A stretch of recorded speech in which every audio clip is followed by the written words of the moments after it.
रविंद्र हजारे साहब ने एक बड़ी रकम ली है। अब मुझे जो जानकारी मिली है वो तो 15 करोड़ की है। ये जो इमामत कर रहे हैं, कौम की इमामत करने वाला है, ये मौलानाओं को समझना चाहिए। घोटाले की इमामत से ये आप देख सकते हैं दर्शक हमारे और हमारे जो शासन प्रशासन के लोगों वो भी देखिए क्या बता रहे हैं, कितना बड़ा घोटाला है ये। एक रूम में 50-50 नाम, यानी 1000 करोड़ के लगभग का ये महाराष्ट्र सरकार को चूना लगाने का काम रविंद्र हजारे साहब ने किया है। छोटे से विषय के लिए पत्राचाल और ये चाल नवाब मलिक साहब के ऊपर मामला हुआ, संजय राउत साहब के ऊपर मामला हुआ जी। ऐसे ही कई मिनिस्टर और सीएम के ऊपर मामला हुआ, ईडी ने लिया। इतना बड़ा रैकेट ईडी को नजर नहीं आता है। इस तरह के बहुत सारे मामले बॉम्बे में है और एसआरए में बहुत सारे घोटाले, खुद हमारे यहाँ जुडिशरी में भी कई घोटाले इस तरह के एसआरए के, जिनको हम सामने लाने की कोशिश करेंगे। जैसे इससे पहले हमने महाराष्ट्र नगर का विषय उठाया था, नाला कटिंग का एक विषय था।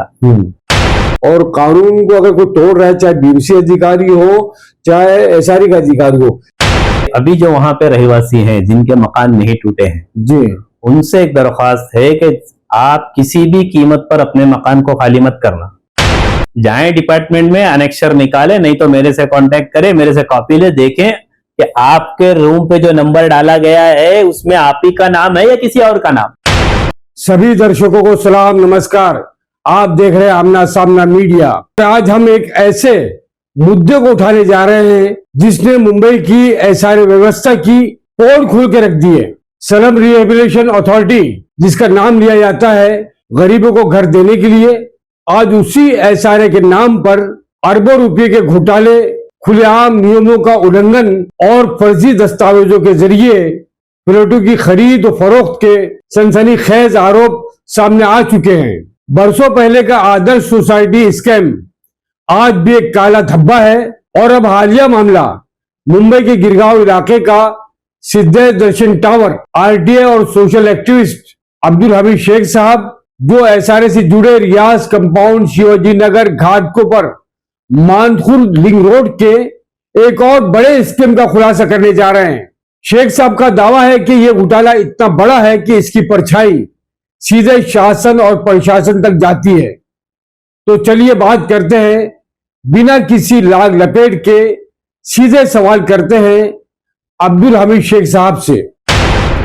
अब्दुल हमीद शेख साहब, साफ बताइए कि इस एसआरए घोटाले में जिसका जिक्र आप करने जा रहे हैं उसमें नियमों का कहां तक उल्लंघन हुआ है और ये पूरा मामला क्या है? असल में सारा मामला जो है शिवाजी नगर मानकुर लिंक, शिवाजी नगर जो सिग्नल है जी, सिग्नल से थोड़ा हम बैक साइड में आते हैं तो वहाँ एक नया एक टावर बना हुआ है अभी, डोमेन के नाम पर। डोमेन जी, उससे बिल्कुल बगल में जी 2 कंपाउंड है जी, उसमें से एक पतरे का ब्लू कलर का एक पार्टीशन लगा हुआ है घाटकोपर मानकुर लिंक रोड पे। अच्छा, उसको रियाज कंपाउंड के नाम पे फेमस किया गया है जी। ये जगह असल में म्युनिसिपल कॉर्पोरेशन के अंडर में थी। एक कंपनी को जो है 1978 से लेके 2008 तक जी उनको लीज पे दी गई थी। अच्छा, उनके अंडर में थी, लेकिन वो कंपनियां जब चलती है बाद में वो जगह छोड़ के ऐसी चली जाती है।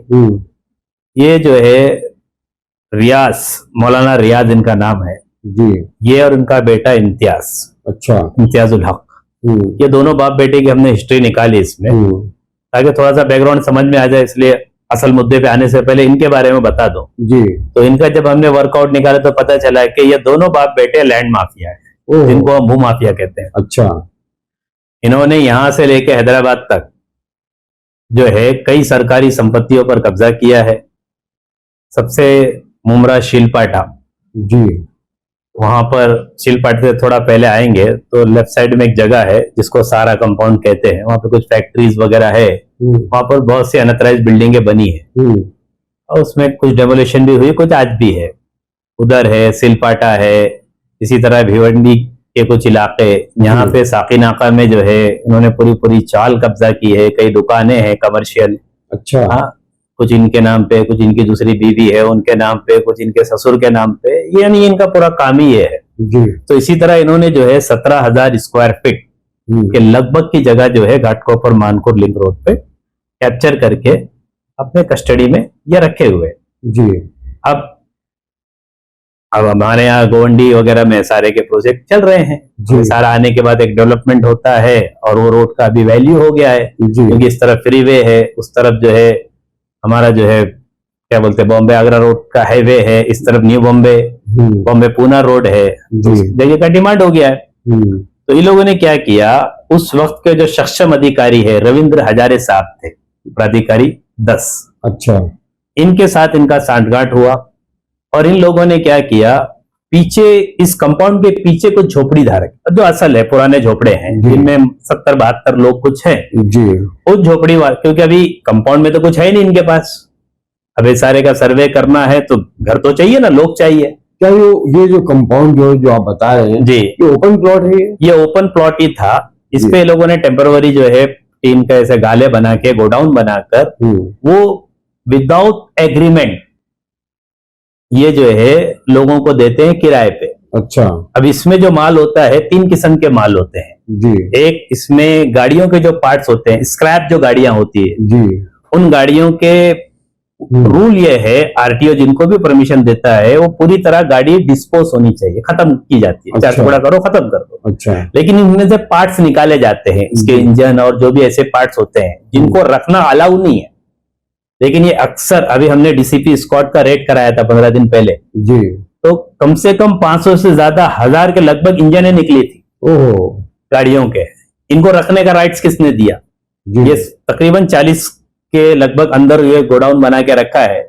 इनमें कुर्ला सीएसटी के जितने भी गाड़ी वाले हैं वो, और ये मानपुर घाटकों पर ये जो लिंक रोड है बैगनवाड़ी सिग्नल के शाखा है शिवसेना की, थोड़ा आगे आएंगे तो और वहां से लेकर ये रियाज कंपाउंड तक लगभग 20 दुकानें हैं जो गाड़ियां काटती है।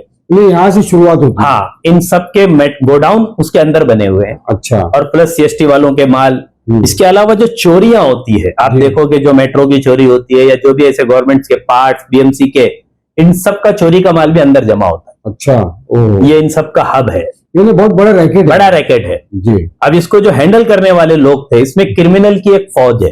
अच्छा। जिनका मुखिया था मुन्ना दिलावर, यानी उसका असल नाम था मुन्ना जोखू दिलावर खान। मुन्ना जोखू, हाँ, दिलावर खान। और उसका भाई है रोजन दिलावर खान। इन दोनों भाइयों को अभी पिछले महीने जो है डीसीपी हमारे जोन 6 के समीर शेख साहब ने तड़ीपार किया है। अच्छा।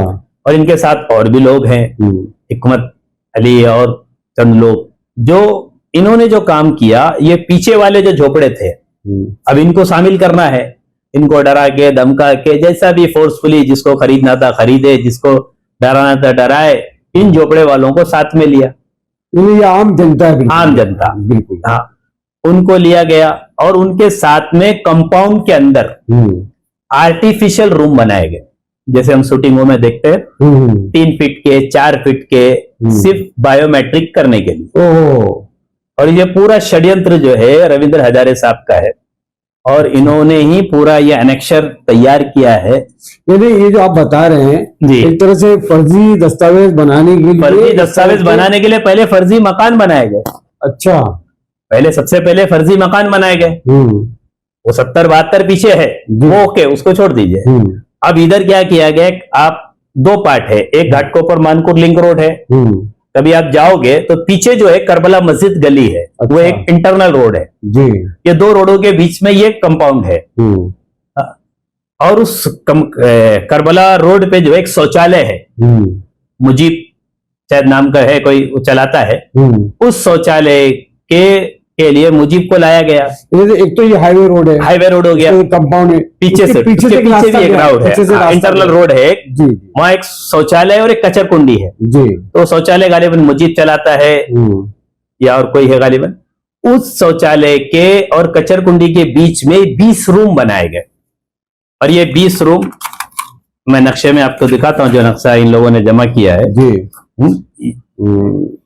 ये मैं चाहूंगा कि शाहीन पटेल को बाद में आप उसको कर लेना, मैं ये दिखाता हूँ जी। ये आप देखो WC दिखा रहा है, इधर से बताइए।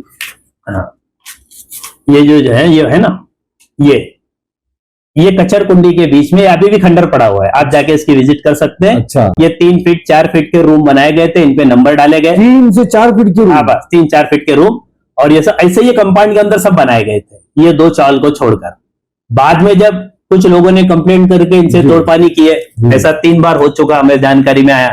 तो फिर रविंद्र हजारे साहब ने इनको ये अंदर का सब तोड़ने लगा दिया, तो ये ताकि एविडेंस खत्म हो जाए। जी, तो जो ये एसआरए के आला अधिकारी हैं, क्या उनकी आंखों में धूल झोंका जा रहा है? नहीं, रविंद्र हजारे साहब ने एक बड़ी रकम ली है। अब मुझे जो जानकारी मिली है वो तो 15 करोड़ की है, बाकी हकीकत क्या है मैं नहीं जानता। ये बड़ा आरोप लगा रहे हैं आप? मैं नहीं, जो मैं सुना हूं वो बता रहा हूँ जी। मैं इसका, एक वहां के जो लोकल लोगों से जो भी हमने जानकारी इकट्ठा की है उस पे ये आया है कि इतना बड़ा अमाउंट उनको दिया गया है ये सारा करने के लिए। जाहिर सी बात है, इतना बड़ा स्कैम करने के कम ज्यादा हो सकता है, वरना बगैर लिए तो कोई करता नहीं है। वरना एक आदमी अपने झोपड़ी को पात्र कराने के लिए सालों चप्पल घसता है। सही है। और यहाँ पर मकान नहीं है। इसके अलावा ये कंपाउंड जो मैं अभी आपको नक्शे में दिखाया, ये असल रियाज कंपाउंड है जी। हाँ, ये जो है इसमें दिखाता हूँ, ये जो असल कंपाउंड है। हाँ, बाद में आप उसको स्कैन करके अपलोड कर लेना जी। हाँ, और ये नीचे की झोपड़पट्टी है। तो इन बाप बेटों का मकान कहाँ होना चाहिए? कंपाउंड के अंदर होना चाहिए ना।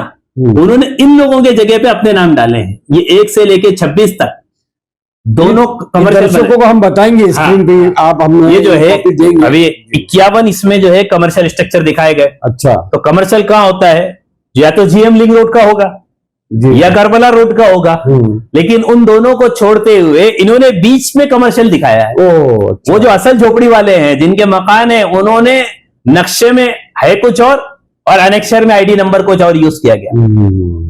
नक्शे में असल इनका होना चाहिए नीचे वाले जी। और ये करबला रोड के दुकान वाले इनका आना चाहिए। इनमें से एक भी नहीं है। मैंने ये हाईलाइट किया हूं, ये कॉपी मैं आपको देता हूं। उनके हक मारा जाए, उनका हक मारकर इन बाप बेटों ने इनके नंबरों पर अपने नाम का अनेक्शर में पात्र करवाया है। और ये झोपड़ी वाले बेचारे गाफिल है, जबकि ये असल है। इनमें से अक्सर लोग अभी भी अपात्र है। इन्हें आम जनता को, आम लोगों को बिल्कुल अंधेरे में रखा गया है। रविंद्र हजारे साहब ने इस कंपाउंड के अंदर जितने झोपड़े बनाए उनके लिए 125 की तादाद ये है, 125 सर्वे पावती बनाई गई और ये टोटल सर्वे पावती बोगस है।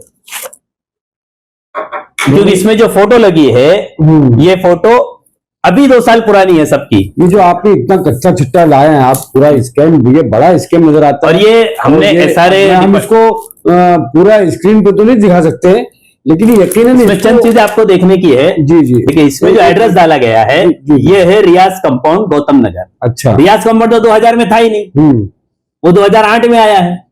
तो ये एड्रेस में रियाज कंपाउंड कहां से आएगा? ओहो। इसके अलावा बीएमसी ने जो सर्वे किया है, जितनी भी हमने बीएमसी से निकाली है, जो रिकॉर्ड पे मिली है, सब जगह मिलता है न्यू गौतम नगर झोपड़पट्टी भाग 3, 4, 5 जो भी है, कहीं भी आपको रियाज कंपाउंड नहीं मिलेगा। ये गौतम नगर के नाम से जाना जाता है। गौतम नगर भाग अलग अलग पार्ट है उसमें। अच्छा। ये तो गौतम नगर भाग 4 में आता है। अच्छा। तो वहां तो रियाज कंपाउंड था ही नहीं ना, तो सर्वे पावती में रियाज कंपाउंड आया कहां से? उसका वजूद ही नहीं था। और यहाँ पर कागज और ये सब में रियाज कंपाउंड है और बीएमसी के किसी भी रिकॉर्ड में रियाज कंपाउंड नहीं है।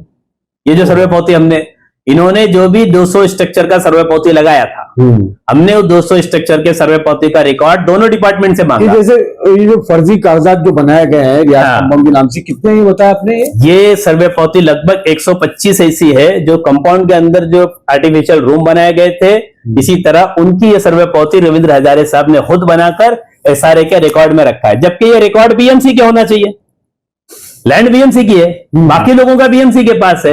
तो ये सिर्फ 125 एसआरए के पास कहां से आया? बीएमसी के पास इसका कोई रिकॉर्ड, बीएमसी के पास का नहीं है। हमने बीएमसी से लिया तो सिर्फ 55 स्ट्रक्चर का रिकॉर्ड हमको मिला है।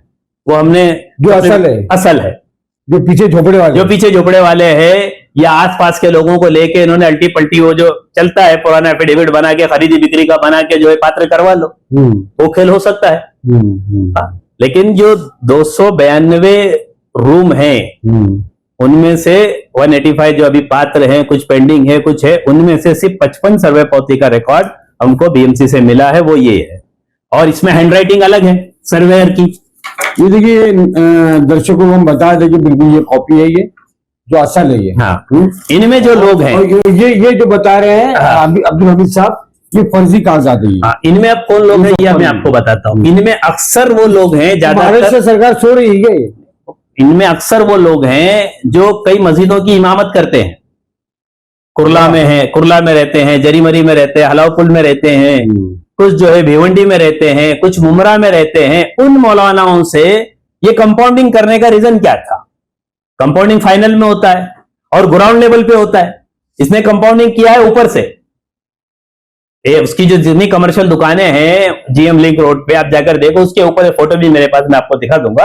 ऊपर से कंपाउंडिंग किया है, कंपाउंडिंग करके इसने बुकिंग शुरू किया। और आप ये कह रहे हैं कि इसमें जो इमाम शामिल है, हाँ, वो भी इस घोटाले में शामिल है। इन सबके नाम पर है ये मौलाना। अक्सर इसमें कई मौलाना है, मतलब बाहर के लोग हैं, इनमें एक भी गौतम नगर का रहवासी नहीं है। ओहो, उनकी दुकान का चाय वाला, वो जो चाय बेचता है जाहिद, वो उसका भाई, इनका कोई वजूद नहीं है, वो रहते उधर सिलपाटा में। और ये कई भिवंडी वालों को, कई यूपी में अक्सर इनके खानदान के लोग, इनकी भी 2 शादी किया हुआ है मौलाना। इन्होंने अपने दोनों बीवी के बच्चे, पोते, नाती, सबके नाम पे जो है ये। चलिए 2 ही किया ना, 4 तो जायज है। जायज है, ठीक है, करे ना, लेकिन उसके लिए क्या सरकार को नुकसान पहुंचाएंगे? उसकी प्रॉपर्टी बनाने के लिए सरकारी जमीन कब्जा करेंगे? ये जो इमामत कर रहे हैं, कौम की इमामत करने वाला है, ये मौलानाओं को समझना चाहिए। घोटाले की इमामत से 12-15 लाख किसी से लेकर सबको बुकिंग की गई है। अब एलओआई लेने के लिए ये आप देख सकते हैं दर्शक हमारे, और हमारे जो शासन प्रशासन के लोगों, वो भी देखिए क्या बता रहे हैं, कितना बड़ा घोटाला है ये। अब ये सारा हुआ है, सर्वे पोथी टोटल बोगस है। अब एनेक्शर जो बना है, मैंने उसका एक ड्राफ्ट तैयार किया हूं, बाद में आप अपने उसको लोड करके अपने दर्शकों को दिखा देना जी। अब ये जितने भी है, ये कंपाउंड के अंदर के लोग, अब इनको जो आईडी नंबर दिया गया, जैसे मैंने बताया झोपड़े वालों का जी, नीचे वालों का आईडी नंबर यूज किया है। और ये पूरे, ये दोनों नाम सिर्फ बाप बेटों के हैं। ये जो लिखा है ना, ये जितने मैंने ब्लू मार्क किया है, इन्होंने कोई डॉक्यूमेंट सबमिट नहीं किया, सिर्फ सर्वे पावती और लाइट बिल जितने भी। ये रियाजुल हक, इम्तियाजुल हक। अच्छा, बाकी और भी इन पीछे आ गया, उनके परिवार के ही नाम हैं। और बाकी जो बुकिंग ली गई, इसमें रोजा, मुझे मुन्ना दिलावर जिसका मैंने नाम लिया, उसका, उसकी 2 बीवी का नाम, हिकमत उसके बेटे का नाम, सारे वही पेपर है। ये मैंने एनेक्शर का एक ड्राफ्ट तैयार किया, क्योंकि एनेक्शर बहुत बड़ा हो जाता है, हम लगा नहीं सकते कहीं भी। जी जी जी। हमने उसमें वर्कआउट करके जो है पूरा डाटा, क्या क्या डॉक्यूमेंट सबमिट हुआ है। हम एक झोपड़े को पात्र कर रहे हैं। एक आदमी जिसका 2000 का सर्वे पोथी लगा है, मतलब 25 साल पुराना रिकॉर्ड है, तो 25 साल में इसके और डॉक्यूमेंट नहीं है, खाली एक लाइट बिल, वो भी 22-23 का। अब अब्दुल हमीद साहब, मैं ये पूछना चाह रहा हूँ, आगे आप कंटिन्यू रखिए उस बात को। हाँ। कि इतने सारे लोगों को एडजस्ट करने के लिए जो फर्जी है, हाँ, तो इसमें कहीं ना कहीं जो आम जनता वहां की, उनका भी हक मारा जा सकता है। अरे वो अभी तक अपात्र है, उनमें से अक्सर लोग। ये सवाल, जो असल रहीवासी है वो अपात्र है, वो अनिर्णित है, वो पेंडिंग है। और ये 420 पात्र हो गए, न मकान है न कागज है। तो ये किसी एक अधिकारी का काम तो नहीं हो सकता? नहीं, इसमें देखो क्या होता है, जब मुखिया, वो कहावत है ना, जब सैया भय थानेदार, तो डर काहेगा। इसमें ये 4 अधिकारी की सिग्नेचर है। ये पेज आप एक दिखा देना जी। हाँ, इसमें 4 अधिकारी कौन कौन से, जरा देखो। बुलंद जय श्री निकम महसूल सहायक, जय श्री निकम, हाँ, महसूल सहायक। रोशन खवड़े, राशन या रोशन खवड़े है अव्वल कारकुन। शंकर कोरवी नायब तहसीलदार। अच्छा। मुकेश पाटिल तहसीलदार। सक्षम प्राधिकारी 10 झोपड़पट्टी पुनर्वासन प्राधिकरण विभाग, बुरज मुंबई, रविंद्र हजारे। अब इनके मुखिया तो रविंद्र हजारे साहब है। ये हजारे साहब जो है मुखिया है। हाँ, हजारे साहब का ही सारा किया जा रहा है, बाकी तो उनके जूनियर है ना। अब जब बॉस बोल दे तो उसके आगे फिर हजारे साहब के हुक्म के गुलाम है। हाँ, ये हजारे साहब के गुलाम है।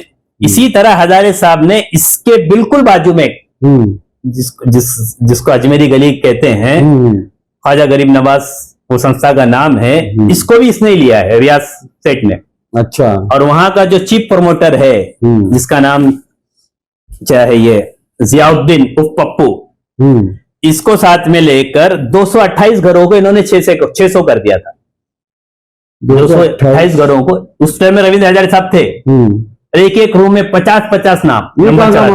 बाजू का ये हो बिल्कुल लगा हुआ है, दोनों कंपाउंड ज्वाइंट है। क्या अभी वहां पर टावर बनने वाला है? ये तो ये रियाज कंपाउंड का तो एलवाई तक निकल गया था, इसका एनेक्शर तैयार करना था, तो इन्होंने नंबरिंग कर दिया, सब कर दिया, सारा हो गया। रविंद्र हजारे साहब किसी मामले में इनकी बदली हो गई। बाजू में जो डोमिन टावर है, डोमिन और दोनों के बीच का है। अच्छा। रियाज और डोमिन के बीच में। अच्छा, जिसकी अभी मैं बात कर रहा हूँ, केजीएन। जी। तो यहाँ भी इन्होंने यही भ्रष्टाचार किया था, लेकिन रविंद्र हजारे साहब चले गए आधे में, तो इनकी जगह खांडेकर साहब आए। अच्छा। जब खांडेकर साहब ने आकर ग्राउंड लेवल पर जब विजिट किया तो देखा है तो रूम ही नहीं है।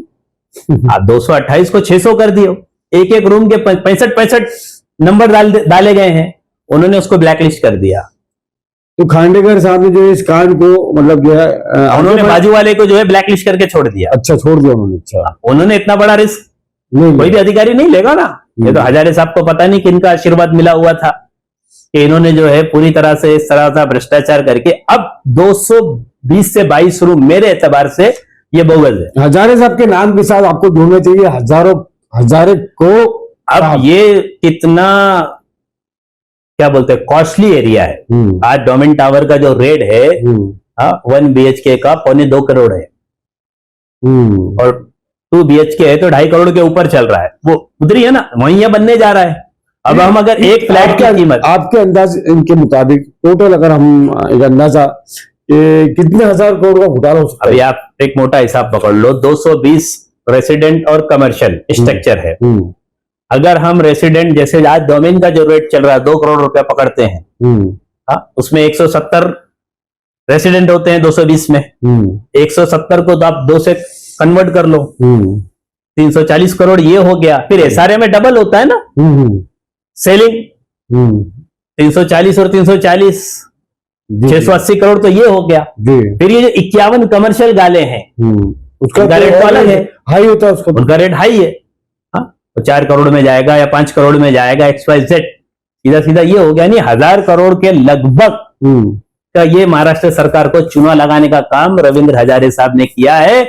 और इन बाप बेटों और इनकी टीम जिसमें ये सारे लोग हैं, मैंने सबके नाम जो है बाकायदा लिस्ट में कंप्लेंट में जो है मैंने जो है कल मुख्यमंत्री को भी कंप्लेंट दिया है, एक मैं शिंदे साहब को भी कंप्लेंट दिया हूं जो इनकी इंजीनियरिंग के मिनिस्ट्री में आता है जी। और ये इससे पहले मेरे पहले भी और भी लोगों ने कंप्लेंट किया है। उन्होंने बाकायदा 2 मरतबा जो है सीओ के पास बैठकर इसकी इंक्वायरी की है, 2 बार डिपार्टमेंट का विजिट हुआ है। इनको LOI को स्टॉप कराया गया अब तक के हिसाब से, लेकिन इनको सब रद्द करके इन सब के ऊपर FIR होनी चाहिए, इन बाप बेटों के ऊपर। इनकी जो टीम है उनके सब मैंने नाम दिया हूं। इसके अलावा ये जो लोगों ने पात्र करवाया है ना रहते हुए, जिन्होंने अपने नामों पर इन मकानों को पात्र करवाया है, बोगस डॉक्यूमेंट जिनके सबमिट हुए हैं, इन सब के ऊपर भी कार्रवाई होनी चाहिए ताकि तब जाके रुकेगा। अभी उसी टुकड़े में 4 प्रोजेक्ट पे हम काम कर रहे हैं। जैसे मैंने डोमेन का जिक्र किया जी, डोमेन में 114 घर एक्स्ट्रा है, उसका मसला चल रहा है, हाईकोर्ट में भी उसका केस चल रहा है, वहां के लोग उसकी लड़ाई लड़ रहे हैं। आगे हम उस मुद्दे को उठाएंगे, उस पर भी हमारा वर्कआउट चालू है। बीच में अजमेरी का जो बताया मैंने 228 को 600 कर दिया। ये रियाज कंपाउंड का 70-72 रूम को जो है 292 कर दिया। इसी तरह आगे लकड़ा वाले का हम वर्कआउट कर रहे हैं जिसमें 500 से ज्यादा रूम बोगस है। ये क्या हो रहा है? अच्छा, ये जो डोमेन की आप बात कर रहे हैं और रियाज कंपाउंड के जो भू माफिया है जिनको आप कह रहे हैं, तो क्या दोनों एक ही के अलग अलग है? डोमेन अलग है। अच्छा, वो पूरा उसका करीब करीब स्ट्रक्चर वगैरह तैयार हो गया है, रेसिडेंट का हैंडओवर भी हो गया है, सेलिंग का भी। अब उसमें असल जो है 90 सर्वे पावती बोगस, वहां के लोग मेरे ही नाम का अब्दुल हमीद खान साहब है जिन्होंने इस पे मेहनत की है और कई सालों से उसकी लड़ाई लड़ रहे हैं। अभी वो मैटर हाई कोर्ट में चल रहा है उन लोगों के ऊपर FIR लेने का जिन लोगों ने, पुलिस ने क्या किया, सिर्फ एक ब्रोकर के नाम पे लेके बाकी मामला रफा दफा कर दिया।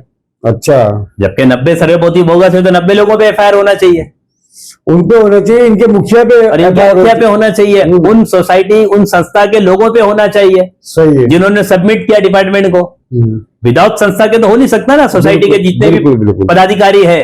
फिर उस बिल्डर का वो स्टॉप होना चाहिए जितना सेलिंग का उसने उसको प्रॉफिट मिला है। 114 घर का जो उसको प्रॉफिट मिला है वो भी तो स्टॉप होना चाहिए ना। तो इन सब पे जो कोई MRT भी नोटिस वगैरह निकाला है? इन पे 420 का केस होता है सबके ऊपर। अच्छा, लेकिन प्रशासन तो सोया हुआ है ना, उनको पड़ी नहीं है। नहीं सोया नहीं है, यानी जाग कर भी जो है असल में इतना वो लोग पेट भरा कहते हैं अनदेखी करना। ये कोई गांव में नहीं हो रहा, ये किसी जंगल में नहीं हो रहा, तो ये हाईवे रोड पे हो रहा है। अब्दुल हमीद साहब अनदेखी कोई ऐसे नहीं करता ना, इतना मुंह भर दिया। आज सरकारी विभाग अधिकारियों का मसला कैसा है, मेरा पेट भर जाए, सरकार को जितना चूना लगता है लगने दो, जनता की जो वाट लगती लगने दो, जो मिल रहा है लो, जितना टाइम है उतना बना लो, जितना CR बना सकते बना लो। वरना इनकी आखिर जरूरत में कैसे हुई? नुकसान तो आम आदमी के इनकम टैक्स के पैसे है। नहीं, आम आदमी तो वो एक घर जो है लोन पे लेता है, सारी जिंदगी ईएमआई भरते भरते उसका जनाजा निकल जाता है, तब भी उसके घर का पैसा खत्म नहीं होता। सही बात है, हाँ? सही बात है। और अभी हम लोग वहीं आते हैं। आपने जैसे बताया कि रियाज कंपाउंड के जो इतने घोटालेबाज है, अधिकारी भी मिले हुए हैं, तो क्या इसके आपने जो जांच की बात की है, तो इनके जितने प्रोजेक्ट है जिन्होंने जहाँ पर हमने तो एक कब्जा मांग किया की है इसमें, तो उसकी भी आप जांच की मांग कर रहे हैं रविंद्र कि सिर्फ हजारे रियाज साहब, कंपाउंड की? रविंद्र हजारे साहब का जितना अनेक्षर बना है सबकी जांच होनी चाहिए। नहीं, जैसे आपने कौसा की बात की और जवाब की बात की। जितनी प्रॉपर्टी इन्होंने, इनके पीछे ईडी लगनी चाहिए। ये ईडी का केस है अगर देखा जाए तो। अच्छा, अरे एक छोटे से विषय के लिए हाँ, पत्राचाल और ये चाल नवाब मलिक साहब के ऊपर मामला हुआ, हाँ, संजय राउत साहब के ऊपर मामला हुआ जी। ऐसे ही कई मिनिस्टर और सीएम के ऊपर मामला हुआ, ईडी ने लिया। इतना बड़ा रैकेट ईडी को नजर नहीं आता है। हाँ? कितने करोड़ों का घपला है, सरकारी जमीन है ये, इनकी बाप की संपत्ति नहीं है ये। सही कह रहे हैं आप। हाँ? और हाईवे से लगा हुआ है, आप बैगनवाड़ी सिग्नल से लेकर शिवाजी नगर तक जितनी जगह है सब कैप्चर है ये। तो क्या लगता है अब्दुल हमीद साहब के ये जो आला अधिकारी, इसी तरह वो शकीला कंपाउंड का एक विषय चल रहा है। मैं ये कहने जा रहा हूँ, इस तरह के बहुत सारे मामले बॉम्बे में है और एसआरए में बहुत सारे घोटाले, खुद हमारे यहाँ जुडिशरी में भी कई घोटाले इस तरह के एसआरए के, जिनको हम सामने लाने की कोशिश करेंगे। मैं ये पूछना चाह रहा आपसे कि ये जो आला अधिकारी है जैसे हजारे साहब है या और लोग हैं, अब ये बताइए कि इसके पीछे कोई एमएलए, एमपी या सरकार का मिनिस्टर या सरकार का कोई ऐसा पावरफुल आदमी है, ऐसा लगता है आपको? देखिए, अभी तक ऐसा कोई चेहरा सामने आया नहीं है। अब इनके पर्सनल ताल्लुकात किससे है, और सबसे पहली चीज तो जो जितना हमने आप तक के, जैसे इससे पहले हमने महाराष्ट्र नगर का विषय उठाया था, नाला कटिंग का एक विषय था, जिनमें 1156 मकान प्रभावित हो रहे थे, उनमें से 411 पात्र हुए थे पहले लॉर्ड में। कहाँ की बात कर रहे हैं आप? ये महाराष्ट्र नगर जो मानपुर चीताकेम के बीच का पार्ट है, नाला कटिंग बीएमसी का प्रोजेक्ट था वो। अच्छा, उसमें 411 में 162 ऐसे थे जो जमीन पे मकान ही नहीं थे, जिनके टोटल बोगस थे वो। मैं उस पर 4 साल मकान भी बोगस और वो कागजात भी फर्जी। मकान ही नहीं है तो कागज कहां से आएंगे? खाली नक्शे में घर दिखाया उन्होंने, तो बताया तो होगा ना कागजात तो उन्होंने कुछ। वही बता रहा हूँ, वो तो सब बोगस ही है ना। वो तो सारा पूरा उसका हुआ। 4 साल हमने उस पर वर्कआउट किया, 4 साल भी लड़ाई लड़ने के बाद डिपार्टमेंट कोई कार्रवाई करने को तैयार नहीं था, इंक्वायरी के नाम पे। फिर हमने ये मैटर जो है भाजपा के जो आमदार थे हमारे एक मित्र के थ्रू उनको दिया, क्या नाम है उनका भी, अमित साटम। उन्होंने पिछले साल के जुलाई के विधानसभा के सत्र में इस मुद्दे को उठाया, तब बीएमसी ने वहां एक्सेप्ट किया है कि 162 बोगस है, हम उनको रद्द कर दिए और बाकी की कार्रवाई। उसके अलावा 130 और भी ऐसे थे जो नए थे, जिनको इन्होंने 95 का दिखाया। जब 415 में 290 ऐसे है तो क्या रेशो चल रहा है आप देख लो। अभी जैसे हालिया मामला है सिद्धेश्वर टावर का, जिसको कोर्ट के आदेश पर शायद वो तोड़ने का ऑर्डर है, मसला ये होता है क्या इस पे कार्रवाई भी हो सकती है अगर चाहे तो सरकार? डिपार्टमेंट करता नहीं है ना, मसला हमारा भी वही है। अभी हम तो डीपीएल कंप्लीट कर रहे हैं, नीचे का प्रोसेस कंप्लीट करेंगे, महीना 2 महीना जितना हमारे को डिपार्टमेंट से वर्कआउट करना है करेंगे। ये करे तो ठीक, नहीं तो हम भी एक पीआई फाइल करेंगे। अच्छा, अब अदालत भी जाएंगे आप? जाना ही पड़ेगा, इसके बगैर तो काम होता नहीं है, वरना वो इंक्वायरी के नाम पे जो है सालों निकाल देंगे। अब यही रियाज कंपाउंड का पिछले 4 महीने से इंक्वायरी चल रही है। क्या इंक्वायरी कर रहे हो? ये तारीख पे तारीख, तारीख पे तारीख, क्योंकि सब वो तो एक कहावत है ना, चोर चोर मौसेरा भाई, वो उसको बचाता है, वो उसको बचाता है। जब तक इनकी गर्दन पे नहीं आता तब तक ये कार्रवाई नहीं करते, लास्ट में किसी नीचे के अधिकारी के ऊपर डाल देंगे कि इसने किया सब। तो सरकार की एजेंसियां जो है, सरकारी एजेंसियां जो जांच एजेंसियां है, उनको इस तरफ ध्यान देना चाहिए ना? बिल्कुल देना चाहिए भाई। हम मुंबई छोड़कर, मैं तो ये कहता हूं, हिंदुस्तान के किसी भी शहर में, किसी भी सूबे में, किसी भी स्टेट में जाकर एक बालिश जगह पकड़ के दिखा दो आप। किसी में जरूरत है, किसी के मां ने दूध पिलाया तो जाके पकड़ के दिखा देवे भाई, किसी भी स्टेट में। ये मेरे साथ भी कोई अधिकारी आ जाए तो मैं हिम्मत कर लूंगा ना। मैं बता रहा हूं, बॉम्बे छोड़ के, मुंबई छोड़ के। अच्छा, सिर्फ मुंबई में हो रहा है ये सबसे ज्यादा जो जगह पकड़ने का मामला है हमारे मुंबई शहर में है। मुंबई में उपनगर, मुंबई के दोनों उपनगरों में, मुंबई शहर में, जबकि सबसे महंगी जमीन हमारी है। तो सरकार तो जो महाराष्ट्र गवर्नमेंट है, चाहे हमारे एकनाथ शिंदे साहब हो, चाहे फडणवीस जी हो, ये तो मुंबई को तरक्की याफ्ता विकास की तरफ ले जाना चाह रहे हैं। तो विकास की तरफ नहीं है, विनाश की तरफ है। एक एसआरए का प्रोजेक्ट होता है या पीएपी का प्रोजेक्ट होता है, 10 उसमें जेन्युइन होते हैं तो 40 बोगस होते हैं, तो स्लम कहां से खत्म होगा? ये झोपड़पट्टी को के लोगों को बसाने के नाम पर एक तरह से बहुत बड़ा ये स्कैम घोटाला है ये, और इसमें builder, mafia, minister, MLA, MP सब मिले, सब मिले, ऐसा सबको पता चल रहता है। ऐसा नहीं है कि किसी को पता नहीं है। मैं आमदार हूं, मुझे नहीं पता होगा मेरे विधानसभा में क्या चल रहा है। मैं नगर सेवक हूं तो मुझे नहीं पता चलेगा मेरे इलाके में क्या चल रहा है। बिल्कुल पता, बिल्कुल मैं जिम्मेदार हूं ना, मुझे तो देखना, हर चीज देखनी मेरी जिम्मेदारी है ना। बिल्कुल बिल्कुल। जहां डेवलपमेंट मेरा काम है वहां इलीगल एक्टिविटी को देखना भी तो मेरा काम है। बिल्कुल, कानून को तोड़ा जा रहा है, और कानून को अगर कोई तोड़ रहा है, चाहे बीएमसी अधिकारी हो चाहे एसआरई का अधिकारी हो, ये तो आम नागरिक का भी फर्ज बनता है। आप एज ए आरटीआई एक्टिविस्ट जो है इतनी मेहनत कर रहे हैं इसके ऊपर, इतनी कोशिश कर रहे हैं, ऐसा ये बताइए कि एज ए आरटीआई एक्टिविस्ट आपको कितना जूझना पड़ता है इससे अधिकारियों के साथ में? बहुत तकलीफें उठानी। अभी ये तो हम 6 महीने से इस पे वर्कआउट कर रहे हैं। हमने दोनों चीजों का वर्कआउट किया, इनका बैकग्राउंड भी निकाला कि असल इनका धंधा क्या है। तो पता चला ये लैंड माफिया, इन्होंने इससे पहले भी कई जमीनें खरीदी, बेची और कई लोगों को चुना लगा चुके हैं। ये छोटे मोटे नहीं, स्टेट लेवल के, बड़े लेवल के हैं इनके, जबकि इनके सब फ्लैट खार घरों में है। हैदराबाद में हाईवे पे इन्होंने बड़ी बड़ी बड़ी प्रॉपर्टियां लेके रखी है। इनके बाप दादा अंबानी थे, कहां से आया इनके पास?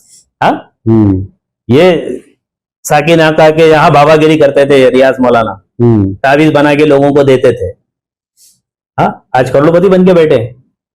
कौन सा धंधा है इनका? अब्दुल हमीद साहब, सीधा सीधा नजर आता है कि एसआरए के जो घोटाले हैं इसमें जब तक राजनीतिक संरक्षण न होगा, जितने भी इलीगल एक्टिविटी करने वाले हैं कोई ना कोई इनका गॉडफादर जरूर होता है। ये नहीं कर सकते।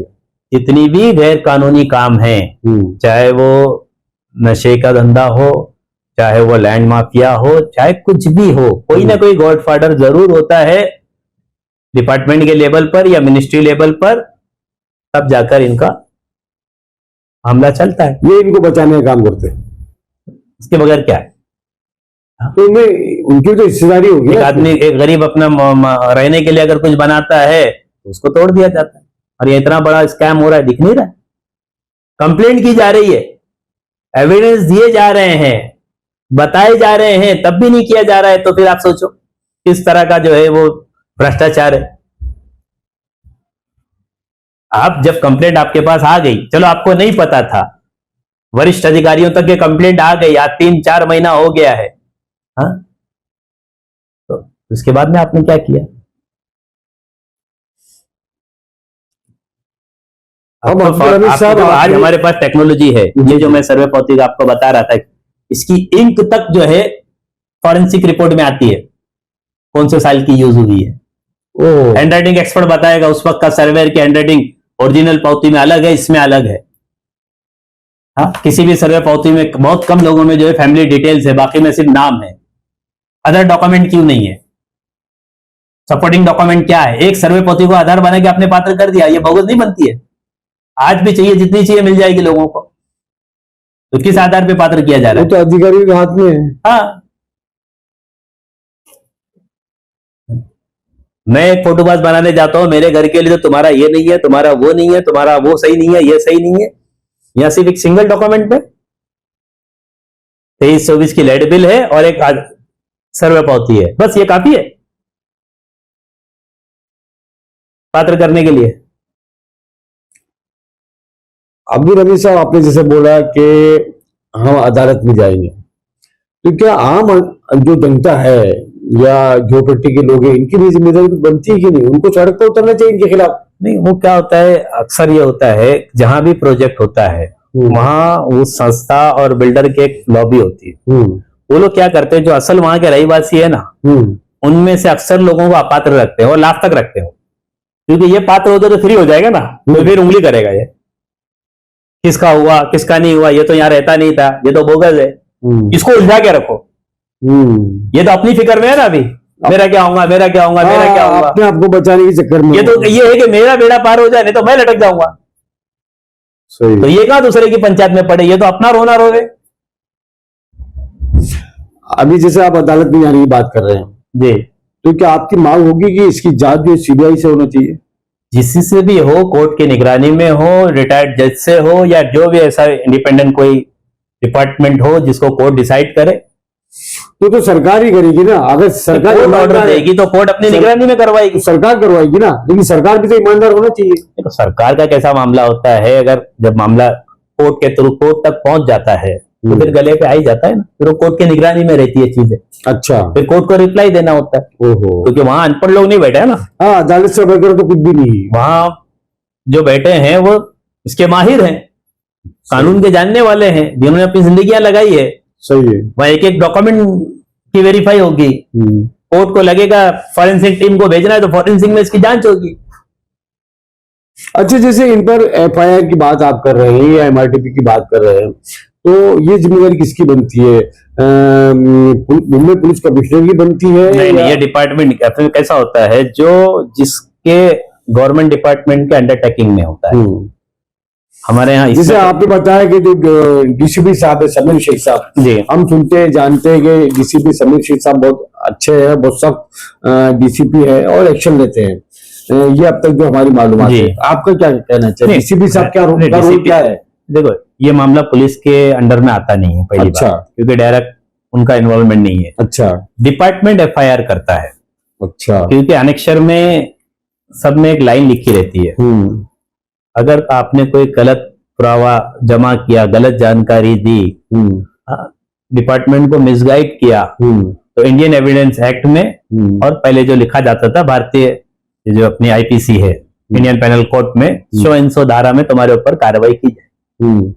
तो अब ये डिपार्टमेंट का काम है ना, ये डिपार्टमेंट का काम है। पुलिस से ये कहे कि भाई इनका काम है कि ये जाकर अभी जो सक्षम अधिकारी हैं, आज जो है खांडेकर साहब, इनका काम है, अब इनके वरिष्ठ अधिकारियों का काम है कि इसकी जांच करके इस पे जो भी डॉक्यूमेंट सबमिट कराए, जिन लोगों ने इन सब, देखो आधार कार्ड सबका लगा हुआ है, आधार कार्ड को हम सिंपली चेक कर सकते हैं, राशन कार्ड से कनेक्टेड है।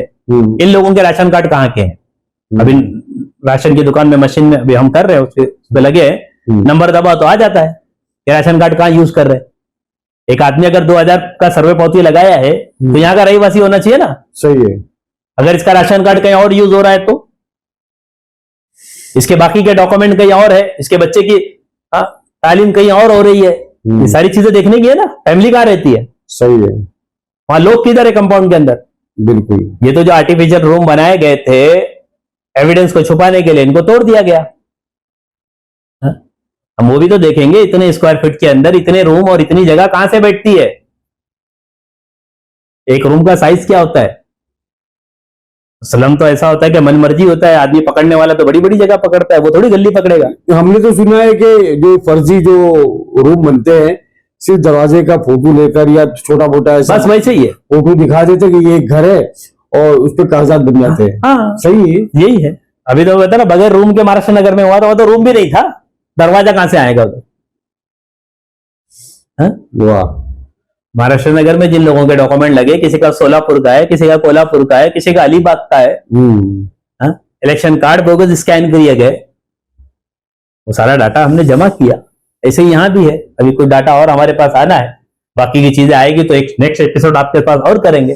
चलिए, तब तक जो है हम इंतजार करेंगे जी आपका आगे क्या कदम होगा और आप कितना आगे तक पहुंचते हैं और आपको शासन प्रशासन से कितनी मदद मिलती है और सरकार इसमें क्या रोल अदा करती है। इसमें जो मैंने आपको एक बात कहा था वो बीच में रह गई थी, जो हमने सर्वे पावती का बीएमसी से मांगा था, तो आरटीआई के रिप्लाई में जवाब हमको मिला है, जिसमें पहले लॉट में 46, दूसरे में 10, यानी उनके रिकॉर्ड के साथ 56 मिले थे, लेकिन एक पावती डबल हो गई तो 55 ही हमको सर्वे पावती मिली है।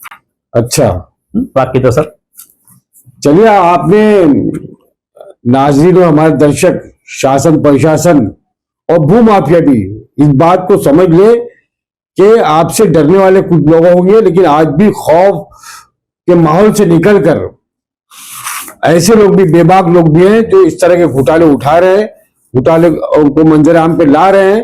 तो आप ये मत सोचिए कि आप पर नजर नहीं है या आपको बोलने वाला कोई नहीं है।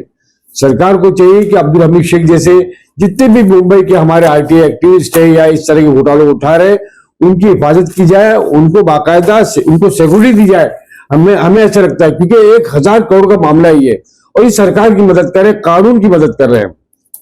मेरी आम लोगों से, जनता से भी अपील है, झोपड़ी वासियों से भी ये अपील है कि इस तरह के आज के इसमें एक जो जो है- घोटालों को जो है आप ज्यादा आगे बढ़ाए और ये शासन प्रशासन तक पहुंचे, उनकी आंखें खुले, और जो भ्रष्ट अधिकारी है उनको भी खौफ हो कि हम जेल जा सकते हैं, और जांच एजेंसियां भी इस मामले को उठाए।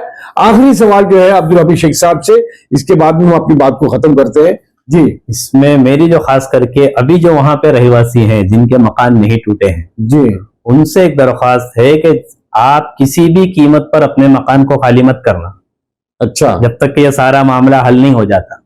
यानी आप जो रियाज कंपाउंड के पीछे जो असल झोपड़ी है, उससे कह रहे हैं। हाँ जी, और ये जाए डिपार्टमेंट में अनेक्शर निकाले, नहीं तो मेरे से कांटेक्ट करे, मेरे से कॉपी ले, देखें कि आपके रूम पे जो नंबर डाला गया है उसमें आप ही का नाम है या किसी और का नाम।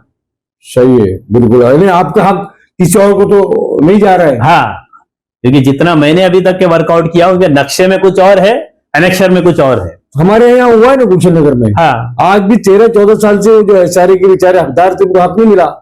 तो मैं उस बिल्डर का नाम नहीं लेना चाहता, आने वाले वक्त पर इंशाल्लाह हम उस पर भी जो है उसकी जांच कराने की कोशिश करेंगे और उसको भी मंजर आम पे लाने की कोशिश करेंगे, क्योंकि हमारे साथ जो है अब्दुल हमीद शेख जैसे दोस्त हमारे साथ में हैं, जो पूरी नजर रखते हैं, जानकारी रखते हैं और पूरे कानून कायदे को जानते हैं।